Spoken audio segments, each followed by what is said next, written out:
For decades, humanity has been utterly obsessed with the red deserts of Mars, pouring billions into rovers and hunting for ancient alien microbes. Yet we have completely turned our backs on the one planet that holds the ultimate warning for our own survival: Venus.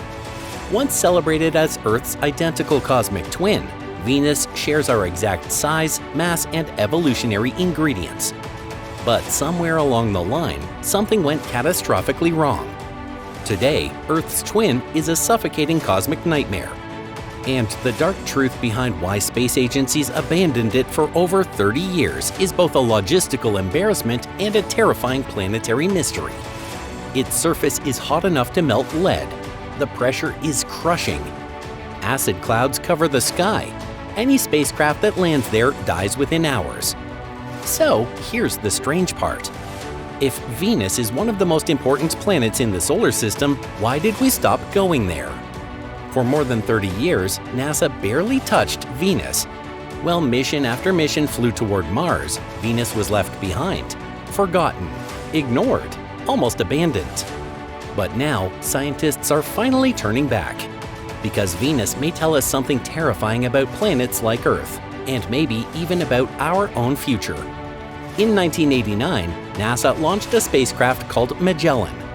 It wasn't a flashy mission. In fact, many of its parts came from old spacecraft programs. Its radar came from Voyager. Other systems came from Galileo and Mariner missions. But when it arrived at Venus in 1990, it changed everything. Venus is covered by thick clouds that block normal cameras. You cannot see the surface with visible light. So Magellan used radar to look through the clouds and map the planet below.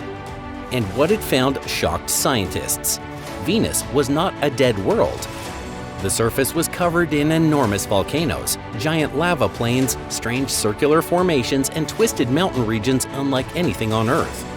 Some volcanoes were bigger than any found on our planet. Huge rivers of lava stretched across the landscape for thousands of kilometers. And then there were the tesserae.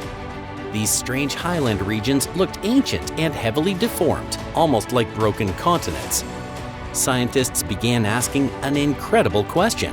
What if Venus once looked more like Earth? Because the surface of Venus appeared surprisingly young. There were very few impact craters. On worlds that have been unchanged for billions of years, craters pile up everywhere. But Venus didn't have many. That meant something had resurfaced the planet in the distant past. Massive volcanic eruptions may have covered nearly the entire surface with fresh lava. But why? And when? Those questions still remain unanswered today. Magellan operated until 1994. Then NASA deliberately ended the mission by sending the spacecraft into Venus's atmosphere, where it burned up.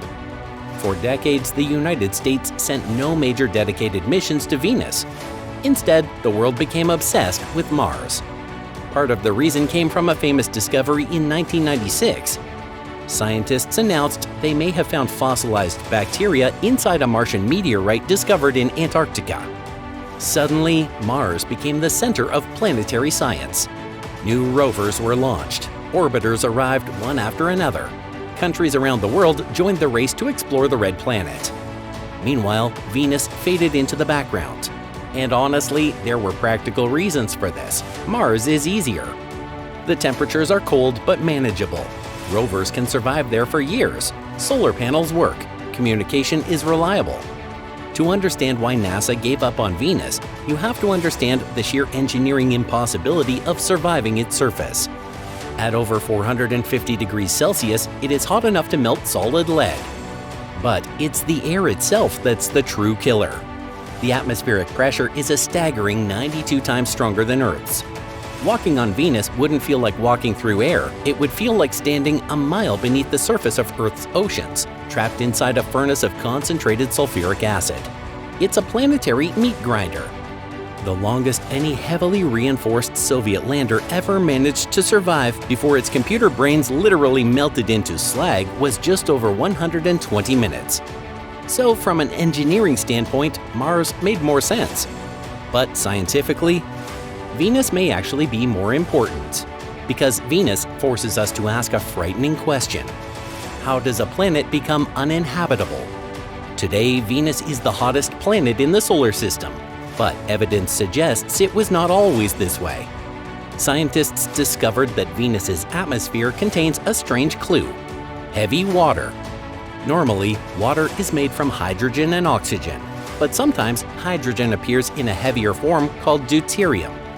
Because deuterium is heavier, it escapes into space more slowly. Venus has an extremely high ratio of deuterium compared to Earth, and that suggests something extraordinary. Venus may once have had huge amounts of water, possibly oceans. Imagine that for a moment. A world now covered in toxic clouds may once have had seas, rain, rivers, maybe even conditions suitable for life. So, what happened? Scientists believe Venus suffered something called a runaway greenhouse effect. At first, Venus may have been warm but stable, but over time the sun slowly became brighter. This trigger initiated a terrifying cosmic death spiral known as a runaway greenhouse effect. As the young sun grew hotter, primitive Venusian oceans began to boil, releasing massive plumes of water vapor into the sky. Because water vapor is a hyper-efficient greenhouse gas, it trapped more solar radiation, driving temperatures even higher, causing the remaining oceans to boil even faster. It was an unstoppable apocalyptic loop. Within millions of years, entire seas were completely vaporized, and solar radiation tore the water molecules apart, bleeding the planet's lifeblood directly into the vacuum of space. Then sunlight split the water molecules apart. The hydrogen escaped into space. The oxygen reacted with rocks on the surface. And slowly, Venus lost its water forever. At the same time, carbon dioxide built up in the atmosphere. On Earth, carbon dioxide is removed partly through rain and plate tectonics. But Venus had no water left to support that process, so the carbon dioxide kept building. Today, Venus's atmosphere is about 96% carbon dioxide. The greenhouse effect became unstoppable, and the planet transformed into hell. This matters far beyond our solar system. Right now, astronomers are discovering thousands of planets around distant stars. Many are similar in size to Earth and Venus. But here's the problem. We often cannot tell whether those planets are Earth-like worlds or Venus-like worlds. A planet might sit in the so-called habitable zone and still be completely unlivable. Venus is the warning. If we understand what happened there, we may finally understand how rare truly habitable planets are in the universe. And then, in 2020, Venus became even stranger.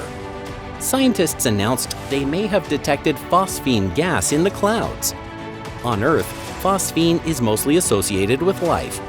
Certain microbes produce it in oxygen-poor environments, so naturally, the discovery caused massive excitement. Could there be life floating in Venus's atmosphere? Surprisingly, the clouds about 50 kilometers above the surface are not completely hostile. The temperatures are somewhat similar to Earth's. The pressure is manageable. Some scientists proposed that tiny microbial organisms might survive inside droplets within the clouds. But the phosphine discovery quickly became controversial. Other scientists rechecked the data and found possible errors. Some believed the signal was actually sulfur dioxide instead. Other telescopes failed to confirm the discovery. Then, later observations hinted that phosphine might really exist after all.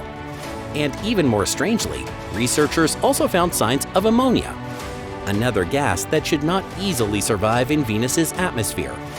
The truth is simple. We simply do not know what is happening inside those clouds. And there is only one real way to find out. We have to go back. Finally, after decades of neglect, that is beginning to happen.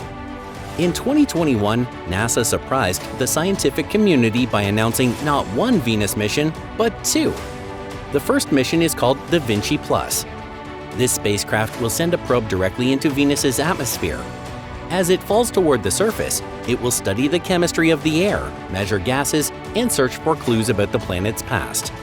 Scientists hope it will reveal when Venus lost its water. The probe will also photograph mysterious highland regions called tesserae.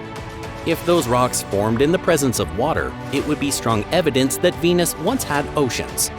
But the probe will not survive long. Eventually, the extreme pressure and heat will destroy it. The second mission is called Veritas. This mission will orbit Venus and create the most detailed maps ever made of the planet. It will search for active volcanoes, study the planet's interior, and look for signs that Venus may still be geologically active today. Europe is also joining the effort with a mission called Envision. Together, these missions will completely transform our understanding of Venus. But exploring Venus is still incredibly difficult. Normal electronics fail quickly under Venusian conditions. Computer chips stop working, materials weaken, heat destroys almost everything. Some experimental systems have operated for weeks under simulated Venus conditions. That may not sound impressive, but compared to the old Soviet landers that survived for only a couple of hours, it is a huge breakthrough. Scientists are also studying ideas for floating aircraft and balloons that could travel through Venus's upper atmosphere for months at a time.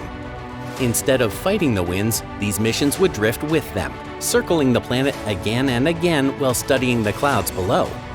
The truth is that Venus is difficult, dangerous, and expensive to explore. But scientists now understand that ignoring it was a mistake, because Venus may hold the key to understanding not only distant planets, but Earth itself. Earth and Venus began as similar worlds. One became a paradise, the other became an inferno. Why? That may be the single most important question in planetary science.